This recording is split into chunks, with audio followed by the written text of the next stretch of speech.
Bonjour à tous. Notre sujet d'aujourd'hui est axé sur un problème majeur de santé publique appelé obésité. Contrairement à ce que beaucoup de gens pensent de l'obésité, comme un état d'une personne qui se nourrit bien, je vous dirais que l'obésité est une maladie qui est caractérisée par un excès de graisse au niveau du corps. Ainsi, l'Organisation mondiale de la santé la définit comme une accumulation anormale ou excessive de graisse corporelle qui peut nuire à la santé. Comment se fait le diagnostic de l'obésité? Le diagnostic, il est simple et toute personne peut être capable de déterminer si elle est obèse ou pas.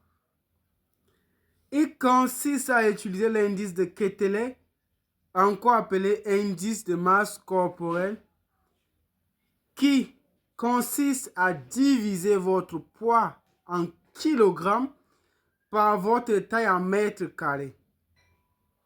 Ainsi, si votre indice de masse corporelle est supérieur ou égal à 30 kg par mètre carré, nous allons conclure à un état d'obésité. Mais il y a un paramètre très important qui permet de déterminer une obésité androïde ou une obésité abdominale. Ce paramètre est appelé le tour de taille. Il consiste à mesurer le tour de votre abdomen. Et si ce tour est supérieur à 80 cm chez la femme, on conclut à une obésité androïde chez la femme. Si ce tour est supérieur à 94 cm chez l'homme, on conclut à une obésité androïde chez l'homme. Il est très important de rappeler que l'obésité androïde ou l'obésité abdominale, qui est caractérisée par une masse grasse abdominale, cette obésité est très sévère car elle entraîne des complications exagérées. Quelles peuvent être les complications de l'obésité? Il est à noter que la complication la plus redoutée de l'obésité est la mort subite. De ce fait, les personnes obèses sont à très haut risque de mourir subitement et pendant la nuit. Les autres complications peuvent être des complications cardiovasculaires, à savoir la crise cardiaque, l'artériopathie oblitérant des membres inférieurs, à savoir les ischémies des membres, les accidents vasculaires cérébraux. Les complications métaboliques n'étant pas épargnées, elles peuvent être le diabète de type 2 qui est souvent associé à l'hypertension artérielle car le diabète de type 2 marche souvent avec son frère qui est l'hypertension artérielle. Les deux vont par la suite entraîner une insuffisance cardiaque.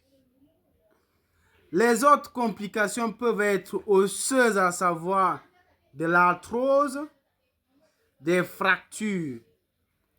D'autres complications peuvent être les cancers, à savoir le cancer de l'œsophage, le cancer du côlon, le cancer du rectum, le cancer du pancréas et le cancer du sein chez la femme ménopausée. D'autres complications peuvent être le trouble du sommeil, à savoir le syndrome d'apnée-hypopnée obstructive du sommeil qui cliniquement se traduit par un ronflement excessif chez ces personnes qui, pendant le sommeil, ronflent de façon exagérée. Et enfin, l'infertilité qui est la plus observée chez la femme obèse, mais aussi l'infertilité chez l'homme. Quels peuvent être les moyens de prévention de l'obésité?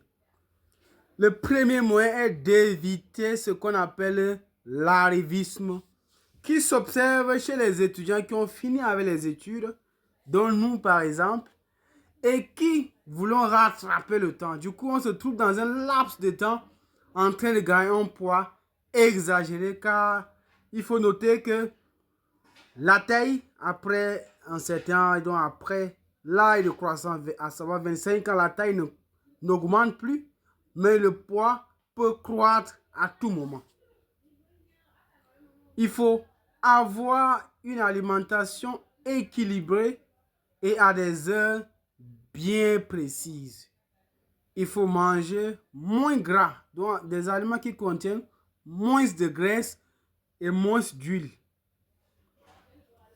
Il faut éviter de consommer de l'alcool et des boissons sucrées.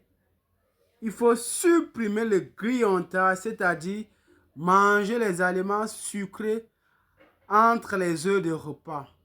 Et enfin, il faut pratiquer du sport au moins 3 séances par semaine avec une durée d'une séance de moins 1 heure.